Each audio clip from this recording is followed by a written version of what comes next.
All right, so get ready because we're diving deep into a story. It's going to make you question everything you think you know Yeah. about heroes. And the truth. We're talking about Joe Gliniewicz. He was a police lieutenant in Fox Lake, Illinois. And his death, well, it was anything but straightforward. Yeah, this case, it's fascinating because it starts off like an open and shut case, like cop killed in the line of duty, right? But then it turns into this huge manhunt. And then, oh man, it unravels into something you just wouldn't expect. Okay, so let's rewind back to September 1st, 2015. We're in Fox Lake, Illinois. It's Yeah. a small town, very close community. And we've got Joe Gliniewicz, 30-year veteran on the force. Everybody knows him as G.I. Joe because he's got this like military look and he's super dedicated, right? So Joe radios into dispatch, reports some suspicious activity. 3 men hanging around an old concrete plane. Seems routine, right? You've got an officer like Joe always on alert, especially with vandalism being reported in the area. Yeah, and he even initially says, no, I don't need backup. But then, minutes later, everything changes. He calls in again. Now he's requesting assistance. He's chasing these suspects on foot in the terrain. It's rough stuff. We're talking dense woods, marshy swamp. And that's where things take this wild turn. The other officers get to the scene, and what do they find? What? Joe's squad car. Empty. His stuff scattered everywhere. Shell casings. And the most chilling thing, his gun, it's gone. Wow. I can't even imagine the tension. I mean, you're an officer, you're responding to your colleague, a well-respected colleague, and you find this. It's easy to see why everyone immediately thought ambush, maybe even killed by these suspects, who now have his gun. Exactly. And remember, it's Labor Day weekend. Potentially thousands of people coming to town. The threat, it felt huge. So the manhunt, it was massive. Oh, absolutely. 400 officers, K-9 units, helicopters, the whole town. On edge, school shut down, businesses closed, everything. Yeah, I mean, the impact on Fox Lake, this wasn't just another crime. This was like a punch to the gut. For the whole community, Joe wasn't just some officer. He was practically a hero there. He was so involved. He ran the Fox Lake Explorers program, mentoring kids who were interested in law enforcement. So, yeah, it was a personal tragedy. Right. Think about the shock, the grief. His wife, Melody, their 4 sons, devastated. The explorers, they looked up to him. They're in disbelief. Vigils, support pouring in. Everyone wanted justice for G.I. Joe. It's a powerful image, though, this community. United in grief, demanding answers. But even with this intense manhunt, cracks start to show, right? You mentioned the nanny earlier. Oh, yeah. She called in this tip. She said she'd seen 2 of the suspects, and that tip, it played a huge role in shaping the whole investigation. Well, here's the thing. She made it all up. The whole thing just wanted attention. Wow. So this crucial eyewitness, a complete fabrication. What does that do to the investigation at this point? It's a turning point. Shifts the focus away from those phantom suspects and back onto Joe himself. And then comes another bombshell. An anonymous letter shows up, and it paints a much darker picture of Joe's past. Okay, so this is where we start to see the other side of G.I. Joe. What's in this letter? It's full of disturbing allegations, misconduct, drinking problems, sexual harassment claims, even abuse of power within the police department. So the complete opposite of the hero everyone thinks he is. Absolutely. The letter, it specifically mentions this drunk driving incident. It was allegedly covered up. Then there's these allegations from a female officer, Denise. She claimed that Joe pressured her for sexual favors. And it talks about a pattern of inappropriate behavior, apparently ignored by his superiors. Hold on. A pattern of inappropriate behavior. Ignored by his superiors. Yeah. That suggests something deeper, doesn't it? Like a problem within the department itself. Exactly. It raises questions about the culture in the Fox Lake Police. How could someone with these allegations against him rise through the ranks like that? Was this a failure of the system? So now the investigation, it has to consider all these new possibilities. Right. Was this a vendetta? Did Joe have some hidden secret?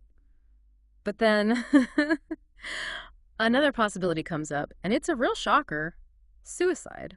Now, I gotta admit, the idea of Joe Gliniewicz, Mr. Gung-Ho law enforcement, taking his own life, it seems impossible. Yeah. But you're saying the investigators, they started to consider that as a real possibility. They did. And it wasn't just some random thought. As they looked at the scene closer, things didn't add up. Like what? Well, for one, the placement of the gun. It was found feet away from his body, almost too perfect. Then there's no sign of a struggle, no fight, and the gunshot wound. Under his vest. Wait, under his vest, wouldn't most officers be trained to aim for center mass? Exactly. It's not the typical shot placement you'd expect in a struggle. And remember, Joe was an expert in crime scene investigation. He trained the explorers in forensics. What if he used that knowledge to stage his own death? That's a chilling thought. So you're saying, Joe, this decorated officer, beloved by the community, he might have planned his own death to look like a murder. It's a possibility. And as we'll see, the evidence gets stronger as the investigation continues. This is where it gets really interesting. If Joe did stage his own suicide, why? What would drive him to that? Stay tuned, because next time, we're going deeper into Joe's carefully constructed facade and the shocking truth that was hiding underneath it all.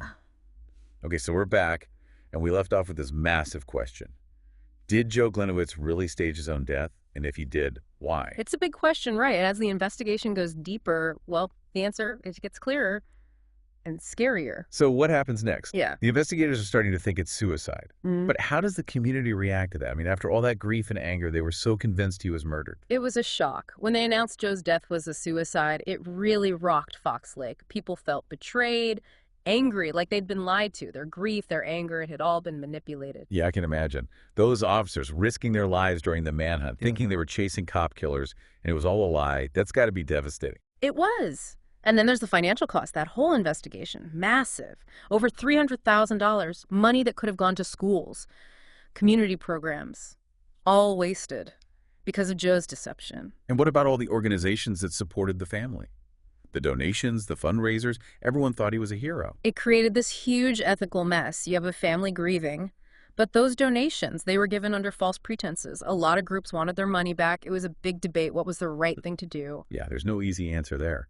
But speaking of the family, where does this leave Melody, Joe's wife? You mentioned text messages. That showed she knew about some of his actions. Right, the text messages. They showed that Melody knew about the embezzlement. She even suggested ways for Joe to hide the money. She said she didn't know the extent of it all, but the damage was done. So was she charged? She was indicted. Money laundering, misusing charitable funds. Quite a fall from grace for someone who was seen as the grieving widow. Wow. Imagine that pressure. Losing your husband, legal charges, public scrutiny, and raising 4 sons. She kept saying she was innocent throughout everything, said she never personally benefited from the money, but in the end, she pleaded guilty. 1 felony count of deceptive practices. What was her sentence? Probation. The judge, he acknowledged her situation, but she was still found guilty. But honestly, the emotional toll, the public humiliation, losing her husband, their whole lives falling apart, that's a sentence in itself. Absolutely. And this whole situation, it went beyond the family, didn't it? What happened to the Fox Lake Explorers program after everything came out? They shut it down temporarily. The investigation found some serious problems. Mismanagement. The training practices were questionable, even potential violations of Boy Scout regulations. What do you mean, questionable training practice? Well, some volunteers, they hadn't even had background checks. Yeah. And the equipment they were using, not appropriate for a youth program. There were also concerns about Joe's leadership, the pressure he put on those kids. It's just heartbreaking. Those kids, they were so passionate about law enforcement. Joe was their mentor. And then their trust is just shattered. It was a loss of innocence for the explorers and for the whole community. And remember Joe's false accusation about one of the suspects being black. Right. That led to another lawsuit, didn't it? Yeah. A black resident said Joe had been harassing him. It added another layer to an already complicated situation. It shows how easy it is to manipulate public perception and how damaging that can be, especially when it plays into existing prejudices. It's a reminder. We have to be critical of the information we're given, especially from authority figures. But let's go back to the police department. Did the investigation find anything about why Joe's misconduct, why it was ignored for so long? It definitely showed a lack of oversight. No accountability, that good old boys club mentality like Denise described. It was a factor. The system protected its own, even with clear evidence of wrongdoing. So where does that leave the community? What happens to trust in law enforcement when the system fails like that? Rebuilding that trust, it takes time, transparency, accountability, a real commitment to change. This Fox Lake case, it's a reminder of what happens when those in power, they operate without checks and balances. It's a lot to think about. So we have this small town, their hero's image is shattered, there's financial fallout, and this feeling of unease about the institutions they used to trust. And one question keeps coming back to me. Why? Why would Joe go to such extremes to stage his own suicide? Stay with us, the final part. We'll explore Joe's motivations and try to make sense of this whole thing. Welcome back to the deep dive. We've been digging into the case of Joe Gliniewicz, a story that shook Fox Lake. And now we're facing the big question, why? Why would he stage his own suicide? It's the question, isn't it? And to understand it, we have to go back to those text messages. Remember, they showed a man under pressure? Yeah, he was in debt, using the explorer's money for himself. Vacations, even pornography. Plus, he had that conflict with the new village administrator, Anne Marin. She was really looking into the department's finances. He was caught. The pressure was building. He knew he couldn't hide it forever. But why not just confess? Face the music. That's where it gets interesting. Joe, he'd spent his whole life building this image, the hero, the pillar of the community. To confess would be to destroy all that, to shame his family. So in his mind, suicide was the only way out, and a heroic one at that. It's twisted, but that's how it seems. He wanted to die a hero, to protect his family from the truth, to preserve his legacy. He chose to sacrifice himself, to keep up the illusion. And the fact that he knew crime scenes so well, he trained the explorers in forensics. It makes it unsettling. He knew how to make it look like a murder. He used his knowledge to fool everyone, his fellow officers, his family, the whole town. Remember that pack of cigarettes he bought that morning? Just a normal detail, but part of the plan. Like he was directing his own ending, writing the script for how he'd be remembered. But lies always come out, don't they? They do.